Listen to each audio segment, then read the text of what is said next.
तो हेलो प्यारे बच्चों, क्लास 10th इंग्लिश और क्लास 12th फिजिकल के एग्जाम को क्रैक करने के बाद अब बारी है 12th क्लास इंग्लिश की। तो आज से लेकर के और 11 मार्च के बीच में कुल 5-6 ऐसी वीडियोज आएंगी, उन चैप्टर्स पर आएंगी जिन चैप्टर्स में से एग्जाम में 105% आपका एग्जाम में जो क्वेश्चन आने वाला है, तो उन चैप्टर्स के ऊपर ही वीडियो बनेगी। ठीक है, और एक वीडियो फुल कंपोजिशन के ऊपर होगी और एक video just before your examination live session होगा, जिसमें हम डिस्कस करेंगे पूरे के पूरे सिलेबस को, इंपोर्टेंट पॉइंट्स को। ठीक है, तो आज की वीडियो में दो चैप्टर्स को डिस्कस करेंगे, द थर्ड लेवल और टाइगर किंग। तो सबसे पहला चैप्टर है आज की वीडियो का द थर्ड लेवल। राइटर है इसके जैक फिनी, और चैप्टर थोड़ा सा अटपटा सा है, अजीब है, कई बार समझ में नहीं आता है, कई बार पूरे चैप्टर पढ़ने के बाद लगता है कि इस चैप्टर में क्या था। मतलब वो जो पुरानी कहावत है कि पूरी रात रामायण देखी फिर सुबह उठ करके पूछा सीता किसका बाप था, तो कुछ कुछ वैसा ही ये चैप्टर है। तो समझ में नहीं आएगा कि कौन किसका क्या था, है ना। तो अगर चैप्टर को समझना है डियर स्टूडेंट्स, तो first of all we have to think about the theme of the chapter, क्योंकि थीम आपको बता देती है सही वजह है, सही चीज कि किस चीज के बारे में चैप्टर होना है, किस चीज के बारे में चैप्टर हो सकता है, क्या चीजें हमें इस चैप्टर के अंदर स्टडी करनी है। तो एक बार थीम को थोड़ा सा आपको बता देता हूं। The third level is a story that waves together a psychological journey. Psychological journey जो है ना, वो इस चैप्टर के अंदर हम डिस्कस करने वाले हैं। अब ये साइकोलॉजिकल जर्नी क्या होती है? एक तो जर्नी हम चलकर कहीं गए, गाड़ी में बैठ करके गए, वो तो जर्नी हमारी फिजिकल जर्नी हुई। एक है दिमाग में, हम यहां से अमेरिका गए, वहां पे खाया पिया घूमे और वापस आ गए, सपने में या हमारे सोच में, हमारे माइंड के हिसाब से, तो इसको बोलेंगे ना साइकोलॉजिकल जर्नी। तो इसमें एक साइकोलॉजिकल जर्नी बताई गई है किसकी? नरेटर की, जो कहानी हमें सुना रहा है। Into past present and moves towards future. Past present फिर फ्यूचर के बारे में। There is always a natural human tendency to constantly move between the past, the present और द फ्यूचर। हम इंसानों की हैबिट रहती है कि जो चीज हमें अच्छी लगती है हम वहां पर जाते रहते हैं, मतलब अपनी सोच में कि काश ये बहुत अच्छा है, तो उसको हम अज्यूम कर लेते हैं, इमेजिन कर लेते हैं और इमेजिनेशन में चले जाते हैं। ठीक है, उसके बाद क्या कहते हैं? Past present and future are strategically and organically interconnected. Man is mortal and has many good and bad aspect of life. हम इंसानों के बहुत सारे गुड और कुछ बैड एस्पेक्ट होते हैं लाइफ के। थीम में बताया गया है कि हम सबके कुछ अच्छे कुछ बुरे पल भी जो है वो रहते हैं, और उसी के हिसाब से ये सब चीजें आपस में कनेक्ट भी होती हैं। और आदमी चूंकि पता ही है कि अच्छा ही चाहता है सब कुछ, कि लाइफ में सब कुछ अच्छा हो, बुरा तो हो ही ना। जो भी बुरा हो वो हमारे साथ ना हो, किसी और के साथ हो। ठीक है, और गुड और bad aspect like love, profit, loss, good bad etcetera, all these aspect tend to affect the human mind, and then existential worries act like a catalyst for making the human mind constantly move between the past, present and future। और यही सब चीजें इंसान को मजबूर कर देती हैं कि कभी इंसान बैठा बैठा पास्ट के बारे में सोचता है कि मेरे ग्रैंडफादर के टाइम पे सब कुछ कितना अच्छा था, सब कुछ कितना सस्ता था। कल मैं बैठा बैठा यही बात सोच रहा था कि जब मैं बहुत छोटा था तो मैं क्या देखता था कि मम्मी सारे के सारे काम बाय हैंड उनको करने पड़ते हैं। मतलब उनको दूध से, लस्सी से, दही से घी निकालना है तो वही हाथ से काम, मशीनों की जरूरत नहीं पड़ती थी, या मशीनें थी भी नहीं। खेती करनी है, बैल से खेती होती थी। बर्तन धोने हैं तो कहीं से पानी लेकर के आएंगे, कहीं बैठेंगे, बैठ करके बर्तन धोए, कोई सिंक नहीं होता, कोई ऐसी स्टैंडिंग रसोई नहीं होती, तमाम काम हाथ से करने होते हैं। फर्श पे पोछा लग नहीं सकता क्योंकि कच्चा फर्श है, तो उसको लीपना पड़ेगा मिट्टी से। सब कुछ आदमी हाथ से करता था, खेत में भी, घर में भी, और बावजूद उसके उन लोगों की जिंदगी में आराम था। अब हर आदमी के पास हर सुविधा है, ट्रेवल करने के लिए कार है, बस है, ट्रेन है, इवन जहाज भी है। घर पे सारा काम करने के लिए मशीनें हैं, प्रेस करने के लिए वो अलग से मशीन है। अभी मैंने बताया मक्खन दही से घी निकालना है तो उसके लिए अलग मशीनें हैं। मनोरंजन के लिए टीवी है, बातचीत करने के लिए मोबाइल है, पोछा मारने के लिए मोब आजकल बड़े फैशनेबल आते हैं। सब कुछ मशीनों से होता है, फिर भी इंसान के पास उसके खुद के लिए भी समय नहीं है। वो सब कुछ हाथों से करके और बिना मशीनों की मदद से सारा काम करते, बावजूद उसके उनके पास टाइम था। और आज लोगों के पास सारी सुविधाएं होते हुए भी समय नहीं है। तो इंसान ये सब बातें सोचता है, और यही सोच उस कहलाती है साइकोलॉजिकल जर्नी। जिस साइकोलॉजिकल जर्नी की मैं बात कर रहा हूं वो यही है कि आप विचारों से किसी किसी मूवमेंट को जब याद करते हैं।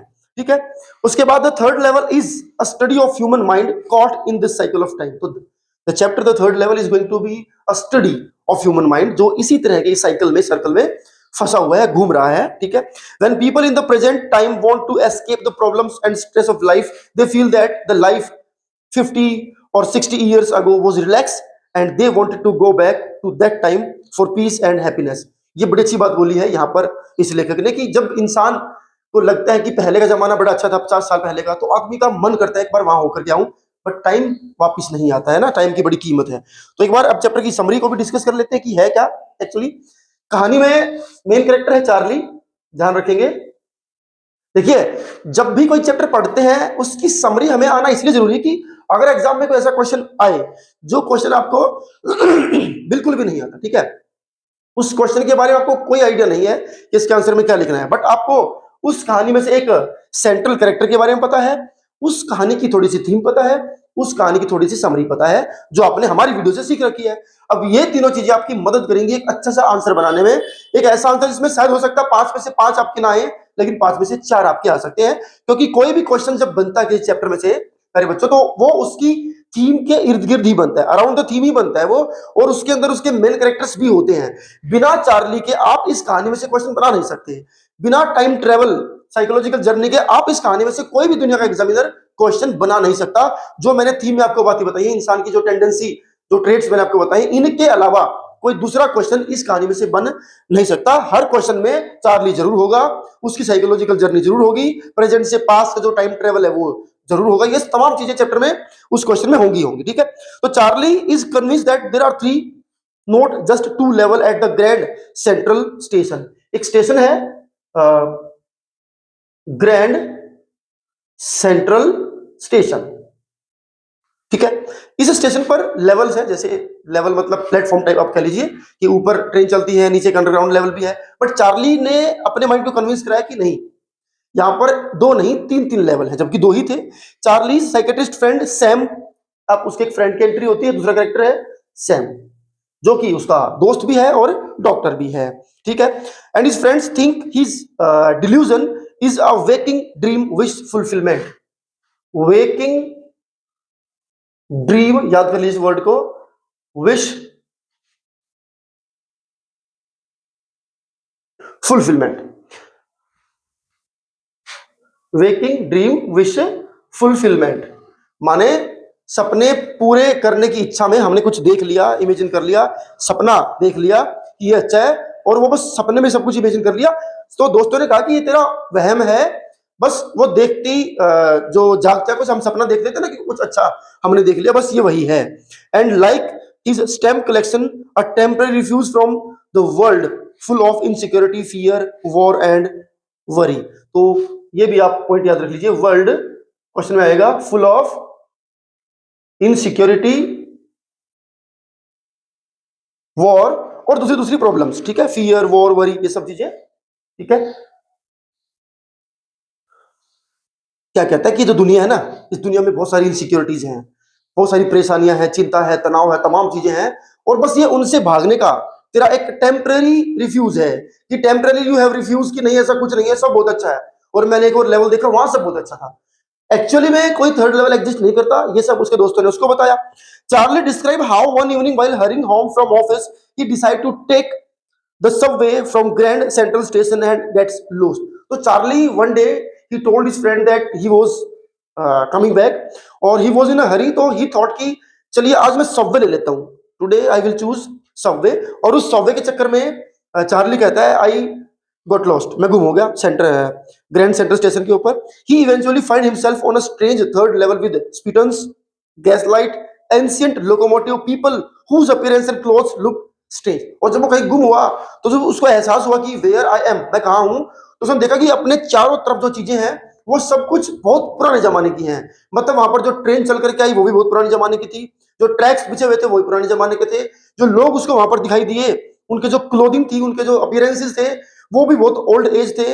वहां पर जो गैस लाइट थी, मतलब लाइट जो आजकल तो जैसे ट्यूबलाइट होती है, तो पुराने जमाने में अलग लाइट रहती होंगी, तो वो भी पुराने जमाने की थी। जो काउंटर्स थे वो भी पुराने जमाने के थे। Everything was looking like old, ठीक है, तो सब कुछ पुराना ही पुराना था। He realizes that he has somehow gone back in time to 1894। तो दोस्तों उसको लगा कि वो किसी तरह से अब जहां खड़ा है, this is the time of 1894, इस साल को आप याद रख लेंगे, ये इंपॉर्टेंट है। 1894 में पहुंच गया, which is confirmed by the newspapers lead story on president Cleveland. तो उसको लगा कि नहीं झूठ है, तो भागा भागा गया, एक शॉप पे गया, वहां एक न्यूज़पेपर था, और न्यूज़पेपर पे उसने डेट देखी, और उस डेट ने ये कंफर्म कर दिया कि this is the time of 1894, क्योंकि 1894 के टाइम पर जो प्रेसिडेंट थे वहां के क्लीवलैंड, ये उनके बारे में न्यूज थी और उस पर डेट भी मेंशन थी। तो नाउ इट वाज क्लियर कि Charlie is on the station and the time was 1894। ठीक है, तो ये चीज वहां पर क्लियर हो गई। Charlie tries to buy tickets to Galesburg Illinois, a wonderful town. ये है मेन मुद्दा कि जो टाउन, जिन टाउन की यहां पर बात करी गई है, गैल्सबर्ग और इलिनॉइस, ये दो शहर ऐसे जो बहुत अच्छे लगते हैं चार्ली को बचपन से ही। चार्ली का बड़ा मन था मैं कभी वहां रहूं, टाइम स्पेंड करूं, और क्यों टाइम आगे बढ़ा, क्यों नहीं मैं वहां वापस जा सकता। तो उसको लगा कि आज तो मौका है, तो चलिए इधर से ट्रेन जाती है तो मैं वहीं की टिकट जो है वो बाय कर लेता हूँ, परचेज कर लेता हूँ। ठीक है, वो जो टाउन था उनके बारे में क्या कहता है, with big old frame houses, huge lawns, ठीक है, एंड ट्रेमेंडस ट्रीज, बहुत बड़े बड़े घर थे, बहुत बड़े बड़े पार्क थे, अच्छे बड़े बड़े पेड़ थे, बहुत ग्रीनरी थी। Their summers evening were twice as long as the people lived in the peace and harmony.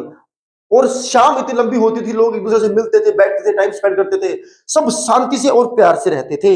But the clerk would not accept his 1950 currency, but the point was कि चार्ली की पॉकेट में जो पैसे थे वो 1950 के थे, जिस समय पे ये कहानी की पूरी सेटिंग है एक्चुअली। और 1950 से वो टाइम ट्रेवल करके गया 1894 के अंदर।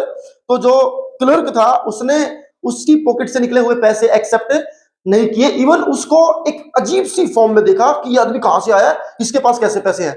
जस्ट इमेजिन प्यारे बच्चों कि आज मेरे पास एक 500 का नोट है, और ये नोट अगर मैं टाइम ट्रेवल करके पहुंच जाऊं 1947 के अंदर, बंटवारे के अंदर, और मैं इधर से उधर घूम रहा हूं और किसी शॉप पे जाता हूं और ये 500 रुपीज देता हूं और मैं कहता हूं कि मुझे ये चीज दे दीजिए, तो वो लोग इतने ज्यादा डिसबिलीफ में मुझे देखेंगे, उनको लगेगा कि ये इंसान किसी फ्यूचर से आया, पता नहीं कहां से आया, या जो इसके पास पैसे नकली है, क्योंकि ये उस जमाने के हिसाब से तो नकली ही है, जाहिर सी बात है ना।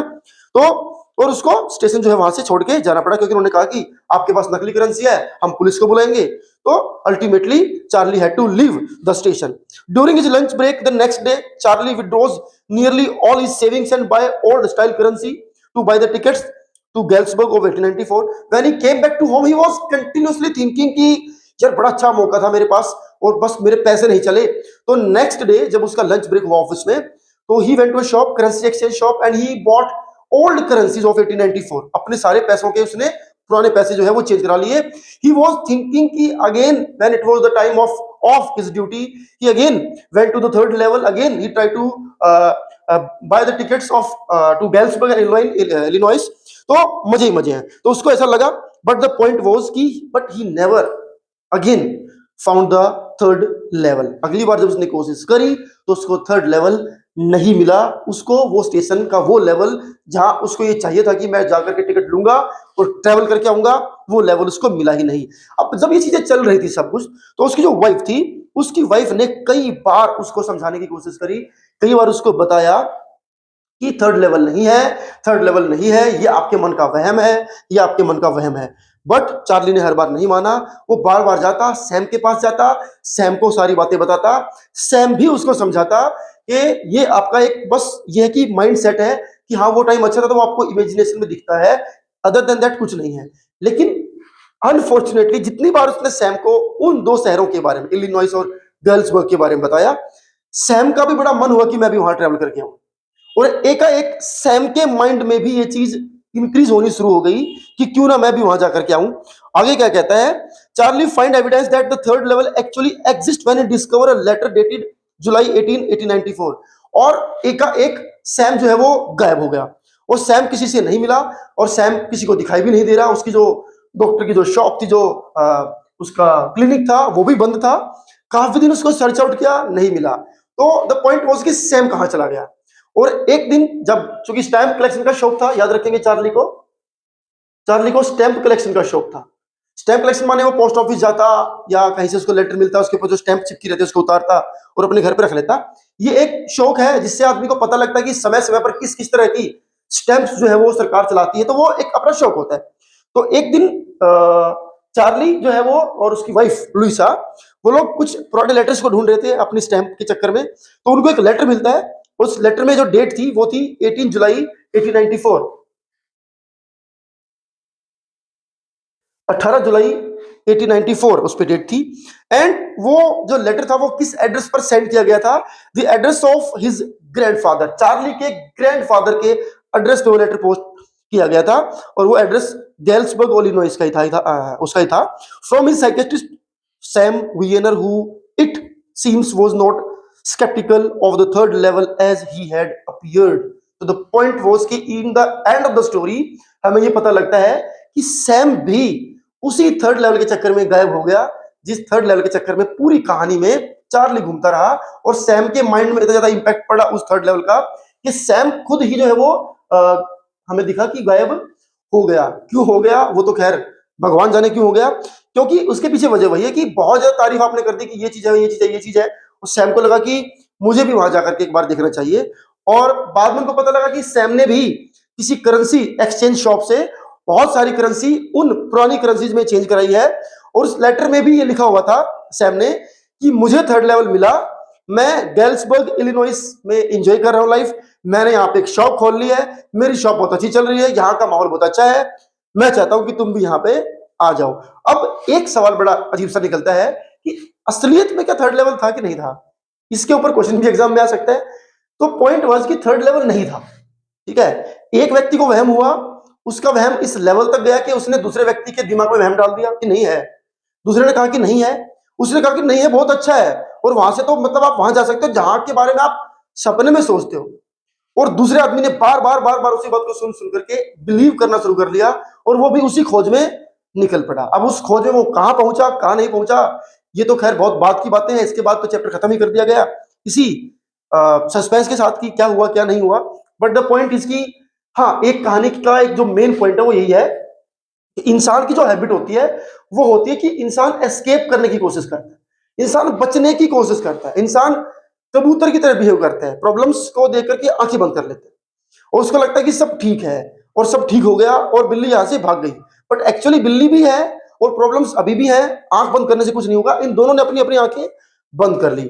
और इसमें से सबसे इंपॉर्टेंट जो क्वेश्चन एग्जाम में आता है वो यही आता है कि थर्ड लेवल था कि नहीं था, और नहीं था तो फिर ये सब क्या था जो जिसके पीछे सब लोग भाग रहे थे, वो सब क्यों था?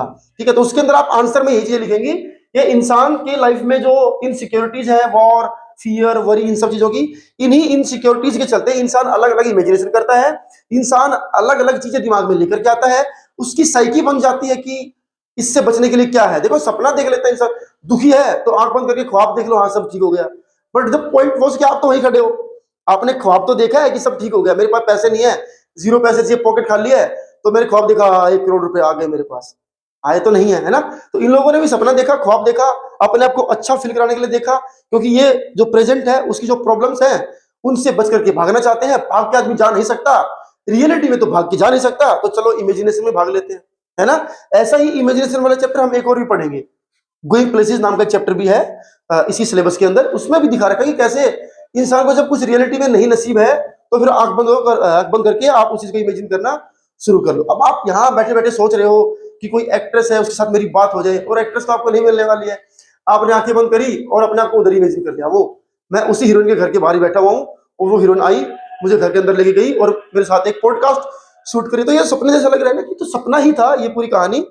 और जैसे कि मैंने बताया कि थीम आपको ध्यान रखनी है कि क्यों इंसान ये सब चीजें देखता है, वो आपको ध्यान रखना है, वही आपके हर क्वेश्चन का सोल्यूशन है कि सैम ने क्यों किया, चार्ली ने क्यों किया, क्योंकि इन सब की वजह यही है कि these are the kind of waking dream wish fulfilment and world is full of insecurity, war, worry, इन सब चीजों से बचने के लिए एस्केपिज्म एक टेम्परेरी रिफ्यूज था ये सब कुछ। तो ये चीजें आपको ध्यान रखनी है, ठीक है।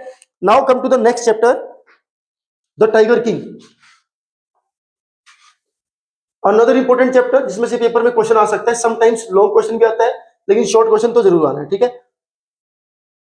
चलिए, तो guys the next chapter is the tiger king, ठीक है। इंपॉर्टेंट चैप्टर है, कल्कि, राइटर है कल्कि। थोड़ा सा थीम को डिस्कस कर लेते हैं एक बार, थीम क्या है इस कहानी की, ठीक है, बड़ा जरूरी है। थीम से हमें एक आइडिया होता है कि इस चैप्टर के अंदर क्या है। वैल्यू बेस्ड क्वेश्चन में थीम ही काम आती है, कहानी उसमें आप बहुत ज्यादा नहीं जोड़ सकते हो, आपको पता होना चाहिए कि इस कहानी में क्या समझाया गया है, क्या बताने की कोशिश करेगी, उस कोशिश को जो आप लिखेंगे तो एग्जामिनर को भी लगेगा कि बच्चे को कहानी का जूस पता है। और वैल्यू बेस्ड क्वेश्चन में हमेशा ही कहानी का जूस ही लिखना होता है, वो तो एक अल्टरनेट है कि आपको कुछ नहीं पता, चलो कहानी ही ठूस दीजिए, है ना। असल में तो आपको पता होना चाहिए कि कहानी में क्या है, ठीक है, राइटर बताना क्या चाह रहे हैं। So the tiger king is a story about the life and power, ठीक है। It is a satire on the conduct of the people in the power. तो बेसिकली जो कहानी है ये पूरी सटायर है। सटायर का मतलब होता है टोंट। जो लोग पावर में है, जिनके पास पावर है, उनके ऊपर एक टोंट है, एक तंज है, ठीक है। और the rulers are not interested and bothered about working for public, कि कैसे जो रूलर्स हैं, जो राजा लोग होते हैं, उनको पब्लिक से कोई मतलब नहीं होता है, ठीक है। वो उनके लिए बोदर नहीं होते हैं। बोदर का मतलब है परेशान नहीं होते हैं। राजा को भाई अपनी परेशानी होती है, ठीक है। उसके घर में क्या चल रहा है, क्या हो रहा, क्या नहीं हो रहा, जीता हारा, वो सब चलता है। जनता को खाने को मिला है कि नहीं मिला, ये इसकी चिंता बहुत ज्यादा राजा को नहीं होती है। अगर होगी भी आज के जमाने में, जैसे हम कहीं भी अनाज सरकार बांटती, सुविधाएं बांटती, वो चिंता में नहीं है, ठीक है। उसके पीछे एक उनका लॉजिक भी है कि भाई आज हम अनाज बांटेंगे तो कल वोट भी हमें मिलेंगी, ठीक है। तो ये कल के लिए आज चीजें बढ़ती हैं। पहले के जमाने में तो वोट नहीं थी, तो राजा को अनाज बांटने की चिंता भी नहीं थी, क्योंकि उसको वोट चाहिए ही नहीं थी, है ना। तो ये सब चीजें हैं, उन्हीं के ऊपर सटायर है। Rather they spend their time in foolish things, और वो अपनी जो चीजें हैं उनको फूलिश थिंग्स में जो है वो लगाते हैं। अब हम मुगलों की बात कर लेते हैं। जनता के ऊपर और ज्यादा पैसा खर्च कर सकते थे, बजाय उसकी बहुत सारे किले बनवा दिए देश में। किले किसके लिए बनवाए? चलो आज ठीक है, उनको इस्तेमाल करते हैं, हेरिटेज है वो हमारी, टूर पे जाते देखने के लिए, बट द पॉइंट वाज कि किले की बजाय जनता की भलाई में कुछ और काम हो सकते थे। कोई पुल बन सकता था, कोई और सड़क बन सकती थी, ठीक है। शाहजहां ने ताजमहल का निर्माण करवाया, उस जमाने में 16 करोड़ रुपए खर्च करे। उस जमाने में 16 करोड़ में पूरे देश में कई महीनों का अनाज भंडार हो सकता था। तो तमाम चीजें हैं। तो राजा को अपनी चीजों से फुर्सत नहीं होती थी, ठीक है, मुझे अपने हिसाब से सारे काम करने हैं। Most of the people who surround these powerful people are also interested in taking advantage of the proximity of their own welfare. और जो राजा के आसपास वाले लोग हैं, भाई उनको भी तो मौका मिलता है कि वो भी एडवांटेज लेंगे सिचुएशन की। राजा का मंत्री है तो वो भी क्यों पीछे रहेगा, उसको भी मजा चाहिए, वो भी तो राजा का मंत्री है, वो उसको उसी हिसाब से बताएगा, साहब ये चीज है, क्योंकि राजा उसी से खुश रहेगा जो उसके मतलब की बात करेगा। कोई राजा का करके बोलेगा साहब आप तो बड़े नीच हो, आपने तो बड़ा गंदा काम किया है, तो राजा उसको कहाँ मंत्री रखे, उसको बोलेगा तो अपने घर निकल ले, तेरा काम आज होगा, तेरी सेवाएं खत्म, यू आर फायर्ड। तो जितने लोग उसके चेले चपाटे होते थे राजा के, वो सब भी एडवांटेज लेते थे सिचुएशन का। तो ये पूरी जो कहानी है, this is in satire form, कि how the rulers thought about public and how they did most of the things, foolish things, how they spend their time in foolish things, what did they actually do. ये सब चीजें इस कहानी में हम पढ़ेंगे। तो कहानी जो है वो बड़ी इंटरेस्टिंग है, ठीक है। कहानी का नाम है द टाइगर किंग। तो जो राजा थे जंग जिलानी बहादुर, ठीक है, उनकी कहानी है, और प्रतिबंधपुरम के वो राजा थे, ठीक है। और the tiger king describe Maharaja sir Jilani Jung Bahadur of Pratibandhapuram. When the king was just 10 days old, astrologers predicted that he would be killed by a tiger. So when the king was actually 10 days old only, so one of the astrologer came and he told everybody the prophecy. Prophecy was that कि this boy when he was young, or he will be young, so he will be killed by tiger. तो this was a prophecy, ठीक है। तो ये चीज जो है वो उस पंडित जी ने बताई कि जी बच्चा जब आपका जवान होगा तो एक ना एक दिन ये टाइगर से मारा जाएगा। एट दिस टाइम ऐसा कहते हैं the 10-day old prince for a surprise to all uttered let tigers beware, let tigers beware। ये बात बोली किसने? एक 10 दिन के बच्चे ने, 10 दिन के बच्चे ने ये बात बोली, लेट टाइगर्स बीवेयर। अब टाइगर्स को मेरे से कौन बचाएगा, सभी टाइगर्स सावधान हो जाओ, मैं आ रहा हूं। The child grew like any other royal child, drinking the milk of a white cow, looked after by an English nanny and watching English movies. अंग्रेजों का जमाना था, राजा लोगों की तो उठना बैठना उनका इंग्लिश लोगों के साथ ही था। तो बच्चे की जो आगे जो ब्रोटअप उसका हुआ वो it was in royal style, ठीक है। He was drinking milk of you can say white cow, और उनकी जो नैनी थी, इंग्लिश नैनी माने जो दाई थी घर में जो काम करती थी, वो भी अंग्रेज थी, और अंग्रेज जो है वो इंग्लिश मूवीज जो है वो देखता था। At the age of 20 he was crowned the king and came to know about the prediction relating to his death, ठीक है। तो जब when he was 20 years old, 20 साल का जब वो हुआ, तो उनको क्राउन मिला, उनको राजा बनाया गया। And he was told about the prophecy also, कि महाराज आपके बारे में भविष्यवाणी हुई है और वो ऐसे ऐसे है। From then he started killing tigers and ban the tiger hunt by any other person in the state. तो यहां पर एक और मूवमेंट आता है जो सटायर जिसकी हम बात करते हैं कि लोग राजा अपने बारे में क्या काम करते थे। तो ही बैन द टाइगर हंट, उसने अपने लिए टाइगर की हंटिंग की, टाइगर का शिकार कोई करे। उस जमाने में टाइगर का शिकार करना जुर्म नहीं था, वो तो अभी है, ठीक है, क्योंकि टाइगर नहीं रहे देश में, कम है, तो भी टाइगर को नहीं मारो। उस जमाने में शिकार खेलना तो आम बात थी, राजा लोग या सभी लोग जिनके पास बंदूक होती वो शिकार कर सकते थे। बट टाइगर किंग ने कहा कि कोई और शिकार नहीं करेगा मेरे पूरे किंगडम में, बस मैं ही शिकार करूंगा, मैं ही टाइगर को मार सकता हूं। As per the astrologer he needed to be careful with the 100th tiger even if he had killed 99 tiger. The point was कि one day he killed a tiger and he went to the astrologer and said that yes I had killed the tiger. तो astrologer ने कहा no issue, no problem, you can kill 99 tigers, even 99 tigers, but you have to be careful from the tiger number 100। तो आप 99 tiger भी मार दोगे but आपको careful रहने की जरूरत है 100वें नंबर के टाइगर से। ठीक है, चलिए जी आगे बढ़ते हैं।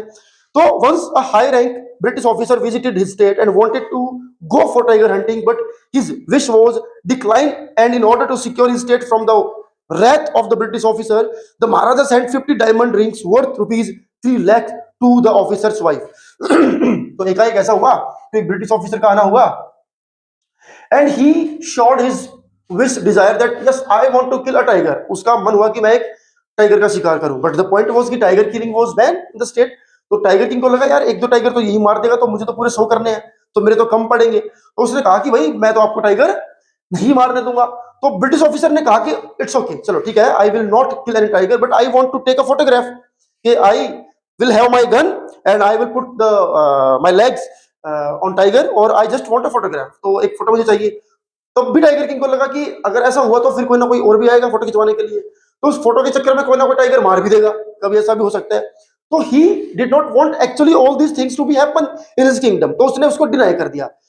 ब्रिटिश ऑफिसर था, उसको गुस्सा आया होगा, उसको लगा यार गुस्सा आएगा कभी ऐसा ना कि मुझे राजा की पोस्ट से निकाल दे या मेरे ऊपर अटैक कर दे या मेरे किंगडम को ये कब्जे में ले ले, ठीक है, टेक ओवर कर ले। तो उसने उस ब्रिटिश ऑफिसर को खुश करने के लिए स्पेशली बंगाल से कुछ डायमंड रिंग्स मंगवाई और सैंपल के तौर पे कुछ डायमंड रिंग्स भेज दी ब्रिटिश ऑफिसर के घर पे उसकी वाइफ को खुश करने के लिए। वाइफ खुश तो ऑफिसर भी खुश। तो ऑफिसर की वाइफ ने डायमंड रिंग देखी। द किंग वाज थिंकिंग कि जो उस लेडी को पसंद आएगा वो उसमें से रख लेगी, बट द पॉइंट वाज कि वो 3 लाख रुपए की डायमंड रिंग सारी की सारी उस लेडी ने रख ली। उसको कहा सारी पसंद आ गई मुझे, तो उसने पूरा सेट जो है वो अपने पास रख लिया। और एक बड़ा नुकसान हुआ राजा का उस टाइगर के फोटोग्राफ के बदले। बट टाइगर वाज थिंकिंग कि यार चलो ठीक है, कम से कम मेरे जो काम मैं कर रहा था वो तो बचा, मेरा किंगडम तो बचा, मेरे टाइगर तो बचे, ठीक है 3 लाख लगे तो लगे। तो this is again the satire कि जो लोग रूलर होते हैं, पावर में होते हैं, वो फूलिश थिंग्स में जो है वो अपना टाइम बर्बाद करते हैं, फुलिश थिंग्स वो करते हैं, फुलिश काम करते हैं। यही बात मैंने आपको बताई थी थीम बताते हुए कि राजा लोग ऐसी बचकाना काम करते हैं जिनका पब्लिक वेलफेयर से कोई कनेक्शन ही नहीं है भाई। ठीक है, आगे बढ़ते हैं। The Maharaja killed 70 tigers in 10 years। So in the upcoming 10 years he had killed already 70 tigers, but the problem was कि the number was 70 and he had to kill 100 tiger। तो 30 कहां से आएंगे? तो अब प्रतिबंधपुरम में तो कोई टाइगर बचा नहीं। In order to achieve his target of killing 100 tiger the maharaja decided to marry a girl from a royal state which had more tigers to complete his target.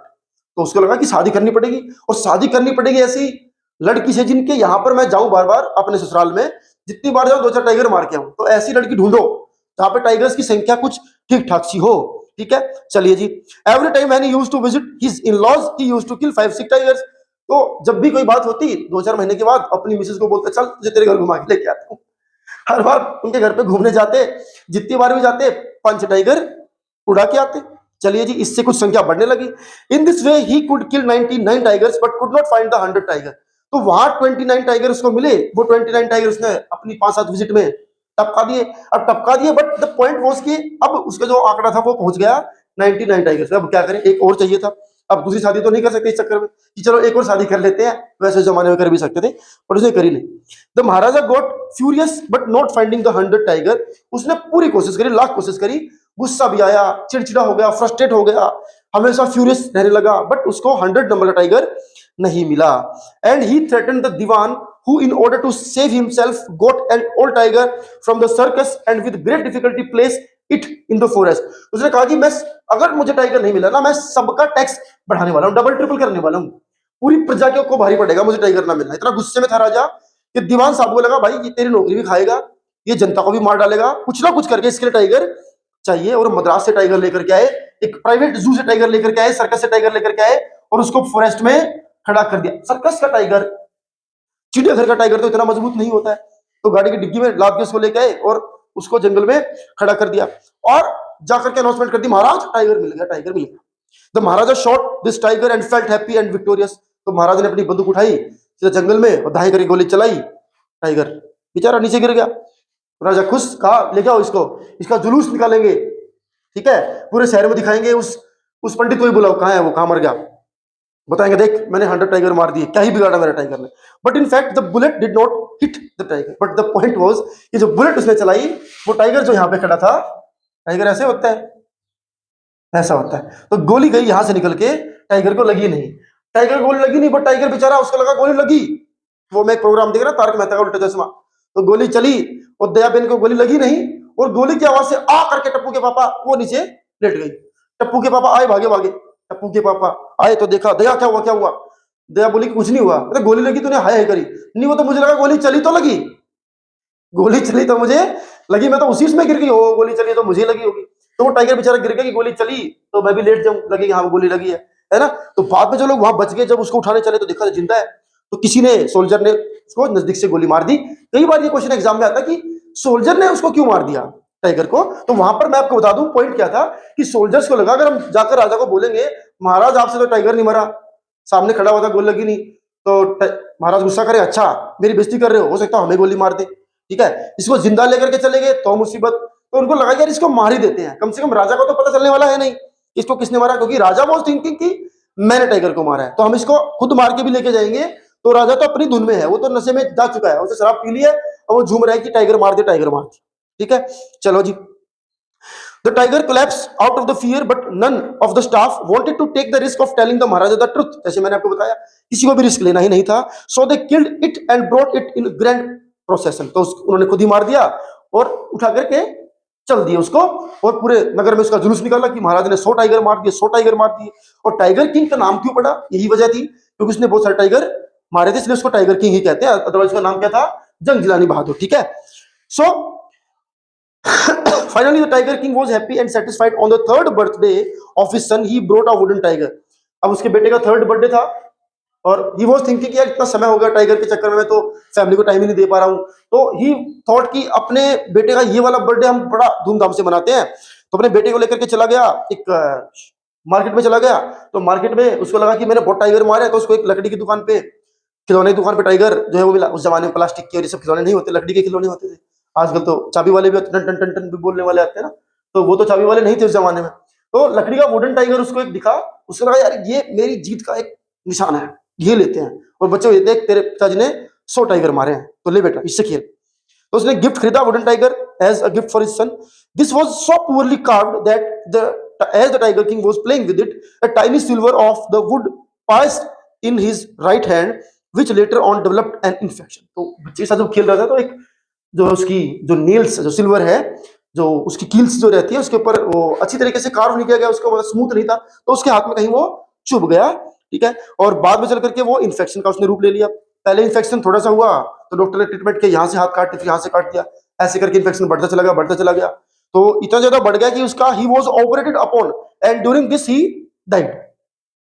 Operation किया, ऑपरेशन में मारा गया, ऑपरेशन किया, बत्ती बंद हुई, डॉक्टर बाहर, doctor ने कहा ऑपरेशन वाज सक्सेसफुल, डॉक्टर ने बोला operation was successful but the king was died, operation सफल रहा लेकिन राजा जो है वो मारा गया, माने हमने इन्फेक्शन को तो निकाल दिया लेकिन उसके चक्कर में महाराज भी चल बसे। सो दस ironically the 100 tiger that is the wooden tiger actually took his it's revenge on the tiger king. तो द पॉइंट वाज कि प्रोफेसी तो सच हुई, भले ही वो वुडन टाइगर था बट उसने अपना बदला लिया कि 100 नंबर का टाइगर उसको मारेगा, तो 100 जब तक पूरे, क्योंकि अभी भी जो संख्या है वो 99 ही थी उसकी, भले ही वो गिनती में 100 हो गए थे लेकिन एक्चुअली उसके हाथ से मरे अभी भी 99 थे, 100 तो किसी और ने मारा तो उसे खाते में चढ़ा ही नहीं, तो जो 100 नंबर का था वो तो इस बार वुडन टाइगर था, तो प्रोफेसी जो थी वो थी कि 100 टाइगर इसको मार देगा, उससे खतरा है, तो उसके अकॉर्डिंग देखा जाए तो प्रोफेसी सच साबित हुई, ठीक है। ये भी कई बार बोर्ड में क्वेश्चन आता है कि what do you think the prophecy was actually be proved और नॉट, तो आप बताएंगे हाँ जी प्रूव हुई है, वो बात अलग है कि वो भले टाइगर किसी चीज का है, क्योंकि उसमें था नहीं ना कि असली में टाइगर होगा, उसमें टाइगर का नंबर लिखा हुआ था कि नंबर ऑफ टाइगर 100 होंगे वो उसको मार देंगे, तो 100 नंबर में वुडन टाइगर था, उसकी कारण उसकी डेथ हुई, तो प्रोफेसी तो अपने आप में सही हुई है। आयरनी ये हुई कि पूरी कहानी में अलग ही सीन चल रहा था, फिर लास्ट में पता लगता है कि टाइगर तो इस तरीके से लकड़ी के टाइगर ने उसको मार दिया और वो सब चीजें हैं, तो ये था, और कहानी पूरी की पूरी एक कटाक्ष की फॉर्म में थी कि कैसे राजा लोग पैसे का मिसयूज करते थे, पावर का मिसयूज करते थे, लोगों से उनको मतलब नहीं था। पूरी कहानी में देखें कैसे उस राजा ने इतनी बड़ी स्टोरी में प्रजा के लिए कुछ किया ही नहीं है। पूरी कहानी में खुद के बारे में सोचता रहा, अपने आप को जिंदा बचा लूं, अपना ड्रीम पूरा कर लूं, अपने सपने को पूरा कर लूं, अपने टारगेट को अचीव कर लूं, चाहे उसके लिए मुझे 3 लाख रुपए लगाने पड़े, 5 लाख लगाने पड़े, कुछ भी करना पड़े। So this was the chapter. कहानी में से क्वेश्चन क्या आता है, देखो कई बार तो इसमें से शॉर्ट क्वेश्चन आता है, जो पूरी कहानी में से एज इट इज होता है। शॉर्ट क्वेश्चन माने कहानी में से यूं का यूं क्वेश्चन होता है। उसका नाम टाइगर किंग क्यों पड़ा, ठीक है, 100 टाइगर का प्रबंध कहां से किया गया, वुडन टाइगर से वो कैसे बना, ये तमाम चीजें हैं जो कहानी मैंने आपको बताई है। साथ साथ मैंने आपको ट्रांसलेट भी करके बताया, इंग्लिश में भी बताया। ये इंग्लिश वाले पॉइंट्स आपके काम आ सकते हैं सुन करके अगर आप रखेंगे तो। लॉन्ग क्वेश्चन क्या आता है कि कैसे ये कहानी एक सटायर है उन लोगों के ऊपर जो पावर में है। ये वाला क्वेश्चन बड़ा इंपॉर्टेंट है कि how this story is satire on the people who are in power, ठीक है। तो ये वाली चीज आपको ध्यान रखेंगे। एनिमल्स के ऊपर भी कई बार क्वेश्चन आता है इसमें से, एनिमल्स को कैसे प्रोटेक्ट किया जाए, या लोगों को उनके प्रति कैसे संवेदना व्यक्त करनी चाहिए, या पहले के जमाने में जानवरों से कैसे बर्ताव करते थे। अब वो एनिमल्स वाला पॉइंट भी थोड़ा ध्यान रखेंगे कि एनिमल लव के ऊपर भी कई बार इस चैप्टर में से क्वेश्चन आता है। तो थीम अगर आपको पता है, कहानी आपको पता है, तो दुनिया की कोई ताकत आपको 5 में से 4 नंबर लेने से रोक नहीं सकती। So these were the 2 chapters, the third level and tiger king. दोनों ही इंपॉर्टेंट है। इनमें से 105% क्वेश्चन पेपर में आएगा। तो आई होप कि कहानी समझ में आई होगी, कहानी का सेंट्रल आइडिया भी समझ में आया होगा। वीडियो ठीक ठाक लगी हो तो इसको आप लाइक कर सकते हैं, शेयर कर सकते हैं, और हमारे चैनल को आप सब्सक्राइब भी कर सकते हैं। Thank you.